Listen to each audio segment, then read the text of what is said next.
जीविका परीक्षा के लिए इम्पोर्टेंट प्रैक्टिस सेट कृषि एवं ग्रामीण विकास से टॉप 50 प्रश्न जो आप लोग को एग्जाम के लिए इम्पोर्टेंट है, तो इसको आप लोग को पूरा जरूर देखना है और अपने दोस्तों को भी जरूर शेयर कर देना है। तो शुरू है आज का इम्पोर्टेंट सेट जिसको आप लोग को देखकर ही एग्जाम में जाना है। इससे आप लोग को 5 से 6 प्रश्न हूबहू आने वाला है। तो शुरू है आज का वीडियो। तो ये फटाफट वन लाइनर प्रश्न इसको आप लोग को जरूर देख लेना है। भारत में कृषि किस प्रकार की है और इसको आप लोग लास्ट में ज़रूर बताइएगा कि आप लोगों ने कितना सही किया है। भारत में कृषि किस प्रकार की है, मानसूनी, यांत्रिकृत, सिंचित या शुष्क। तो आंसर आवे तो कमेंट में ज़रूर कमेंट करते चलिएगा कि भारत में कृषि जो है वो मानसूनी है। भारत की 60% कृषि वर्षा पर निर्भर है, इसलिए इसे मानसूनी कृषि भी कहा जाता है। हरित क्रांति का प्रमुख उद्देश्य क्या है? हरित क्रांति के जनक स्वामीनाथन थे। तो हरित क्रांति का प्रमुख उद्देश्य जो था खाद्यान्न उत्पादन को बढ़ाना। हरित क्रांति का लक्ष्य गेहूं व धान के उत्पादन बढ़ाना था। भारत में सबसे अधिक उगाई जाने वाला फसल कौन सी है? भारत में सबसे अधिक उगाए जाने वाला फसल चावल है। चावल में भारत की सबसे बड़ी खाद्यान्न फसल है। केसीसी का पूरा नाम क्या है? केसीसी का पूरा नाम क्या है? तो केसीसी का पूरा नाम किसान क्रेडिट कार्ड होता है, जो किसानों को अल्पकालिक ऋण प्रदान करता है। भारत में ग्रामीण विकास मंत्रालय कब स्थापित हुआ था? तो भारत में ग्रामीण विकास मंत्रालय 1979 ईस्वी में ग्रामीण विकास मंत्रालय स्थापित हुआ था। श्वेत क्रांति किससे संबंधित है? तो इसका जवाब आप हमारे कमेंट बॉक्स में जरूर दीजिए कि श्वेत क्रांति किससे संबंधित है। दूध से, गेहूं से, दाल से या कपास से? तो जो लोग हमारा प्रीवियस वीडियो देखे होंगे ये इसका जवाब जरूर देंगे कि श्वेत क्रांति किससे संबंधित है। नाबार्ड का गठन कब हुआ था? नाबार्ड का गठन जो हुआ था ग्रामीण व कृषि ऋण के लिए प्रमुख ये संस्था है और ये 1982 ईस्वी में नाबार्ड का गठन हुआ था। भारत में बागवानी का सबसे बड़ा उत्पादक है। भारत में बागवानी का सबसे बड़ा उत्पादक है। सब्जियों में, फल में, मसालों में या पुष्प में? तो भारत में बागवानी का सबसे बड़ा उत्पादक सब्जियों में है। कुल बागवानी उत्पादन में सब्जियों की हिस्सा सबसे अधिक है। मृदा परीक्षण कब किया जाता है? मृदा परीक्षण कब किया जाता है? तो मृदा परीक्षण जो होता है फसल बोने से पहले मृदा परीक्षण किया जाता है ताकि मिट्टी का पोषक स्थिति जान सके। भारत में कृषि का योगदान जीडीपी में लगभग कितना है? भारत में कृषि का योगदान जीडीपी में लगभग कितना है? तो 18% कृषि का योगदान जीडीपी में है। भारत में किस प्रकार की खेती प्रचलित है? भारत में किस प्रकार की खेती प्रचलित है? तो भारत में निर्वाह कृषि प्रचलित है। अधिकांश किसान अपने ज़रूरत के लिए खेती करते हैं। दाल में कौन सा तत्व अधिक होता है? दाल में कौन सा तत्व अधिक होता है? तो दाल में प्रोटीन तत्व जो होता है सबसे अधिक होता है। भारत का कृषि वर्ष कितने भागों में बटा है? भारत का कृषि वर्ष कितने भागों में बटा है? तो भारत का कृषि वर्ष 3 भागों में बटा है, खरीफ, रबी और जायद के रूप में।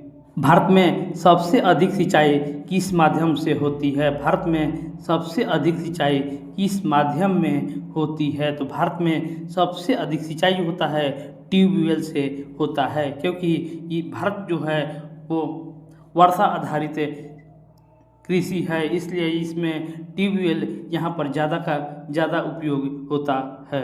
खाद्य सुरक्षा अधिनियम कब लागू हुआ था? खाद्य सुरक्षा अधिनियम कब लागू हुआ था? तो खाद्य सुरक्षा अधिनियम 2013 ईस्वी में लागू हुआ था, गरीबों को सब्सिडी वाला भोजन देने हेतु। भारत में सबसे अधिक गन्ना उत्पादक राज्य कौन सा है? भारत में सबसे अधिक गन्ना उत्पादक राज्य उत्तर प्रदेश है। यूपी गन्ना उत्पादन में प्रथम है। पीएम किसान योजना कब शुरू हुआ? पीएम किसान योजना कब शुरू हुआ? पीएम किसान योजना 2019 में शुरू हुआ, जिसमें किसानों को प्रति एकड़ 6,000 प्रति वर्ष देने की व्यवस्था की गई है। ग्रामीण विकास में एसएचजी का मतलब क्या होता है? ग्रामीण विकास में एसएचजी का मतलब होता है सेल्फ हेल्प ग्रुप, स्वयं सहायता समूह, जो छोटे समूह जो ऋण व बचत के कार्य करते हैं। कृषि में एनपीके का मतलब क्या होता है? कृषि में एनपीके का मतलब होता है नाइट्रोजन, फास्फोरस और पोटासियम। जैविक खेती में किसका उपयोग नहीं होता है? जैविक खेती में किसका उपयोग नहीं होता है? रासायनिक खाद का, गोबर खाद का, कंपोस्ट का खाद का या वर्मी कंपोस्ट का? तो जैविक खेती में रासायनिक खाद का उपयोग नहीं होता है। जैविक खेती प्राकृतिक खाद पर निर्भर होती है। भारत में हरित क्रांति का मुख्य उद्देश्य क्या है? भारत में हरित क्रांति का मुख्य उद्देश्य क्या है? तो भारत में गेहूं और धान का उत्पादन बढ़ाने के लिए भारत में हरित क्रांति का मुख्य उद्देश्य है। नीली क्रांति किससे संबंधित है? तो नीली क्रांति किससे संबंधित है? कमेंट बॉक्स में जरूर कमेंट करते रहना है। नीली क्रांति जो है वो मत्स्य से संबंधित है। भारत में किसान क्रेडिट कार्ड किस वर्ष शुरू किया गया है?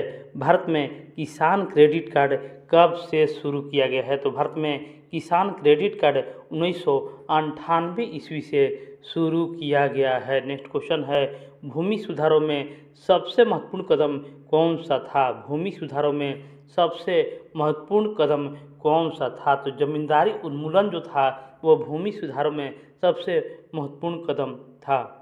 मनरेगा में प्रतिदिन न्यूनतम कितने दिन की रोजगार गारंटी है? मनरेगा में प्रतिदिन न्यूनतम कितने दिनों की रोजगार गारंटी है? यानी किसी भी मजदूर को लगभग 100 दिन की मजदूरी मिलेगा। नेक्स्ट क्वेश्चन है, पीएम किसान योजना के तहत साल में कितने किस्तें मिलती है? पीएम किसान योजना के तहत साल में कितने किस्तें मिलती है? तो साल में 3 किस्तें मिलती हैं, जो एक बार में 2,000 रुपये मिलते हैं और टोटल 6,000 मिलते हैं।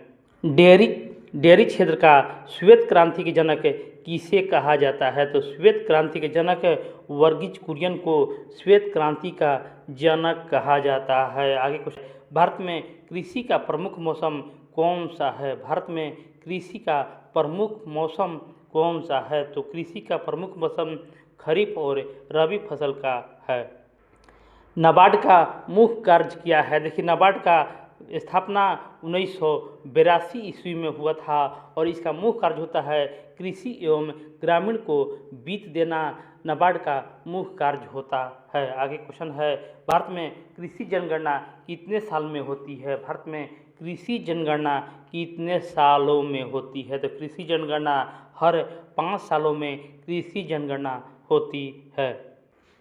ऑपरेशन फ्लड किससे संबंधित है? ऑपरेशन फ्लड किससे संबंधित है? तो ऑपरेशन फ्लड डेयरी विकास से ऑपरेशन फ्लड संबंधित है, जिसकी जनक वर्गीज कुरियन हैं। ग्रामीण सड़कों के विकास की प्रमुख योजना कौन सी है? ग्रामीण सड़कों की विकास की प्रमुख योजना कौन सी है? तो इसका हो जाएगा पीएमजीएसवाई,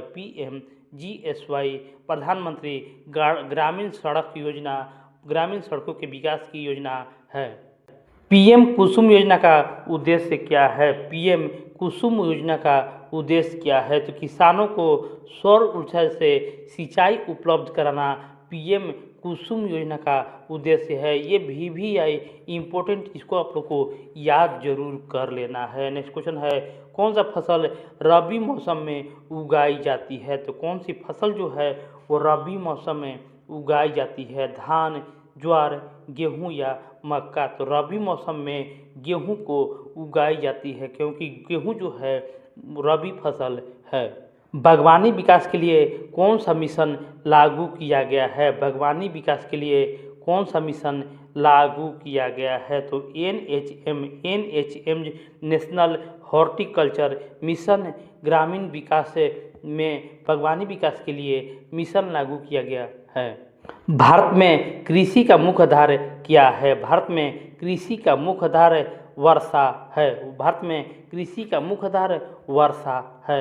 राष्ट्रीय ग्रामीण आजीविका मिशन, जिसको NRLM कहा जाता है, किस मंत्रालय के अंतर्गत आता है? किस मंत्रालय के अंतर्गत आता है? ये भी VVI इम्पोर्टेंट क्वेश्चन है। ग्रामीण विकास मंत्रालय के तहत NRLM आता है।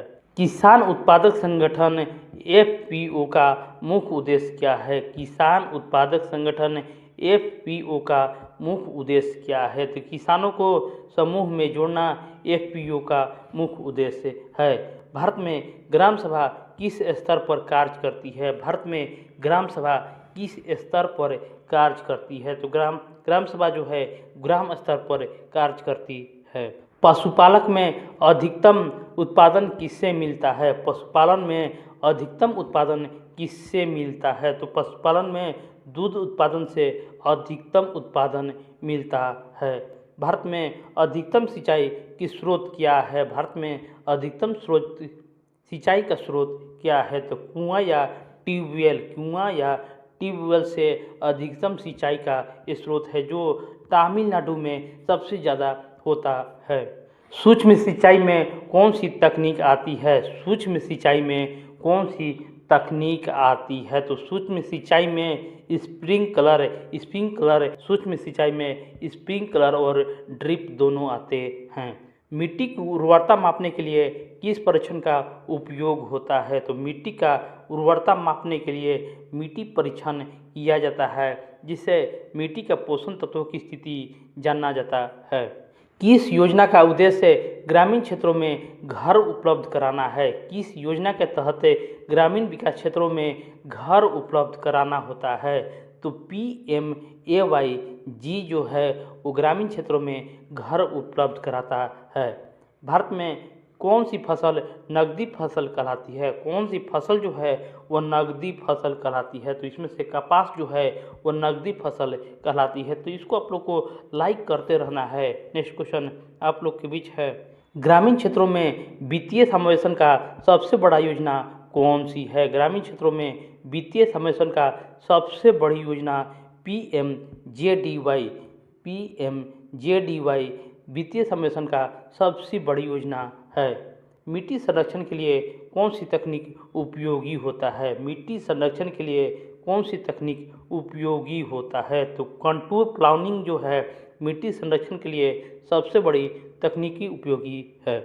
भारत में ग्रामीण गरीबों की पहचान किस सर्वेक्षण से की जाती है? भारत में ग्रामीण गरीबों की पहचान किस सर्वेक्षण से की जाती है? तो SECC से ग्रामीण गरीबों की पहचान सर्वेक्षण से की जाती है।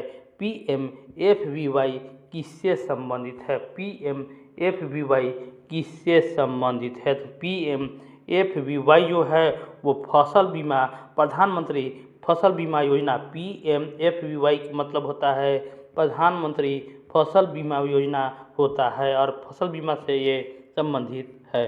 और इस वीडियो का लास्ट क्वेश्चन है, कृषि क्षेत्र में MSP किसके लिए तय किया जाता है?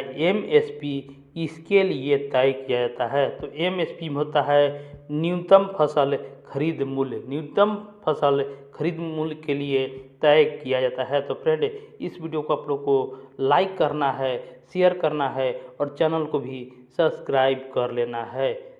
मिलते हैं नेक्स्ट वीडियो में। धन्यवाद।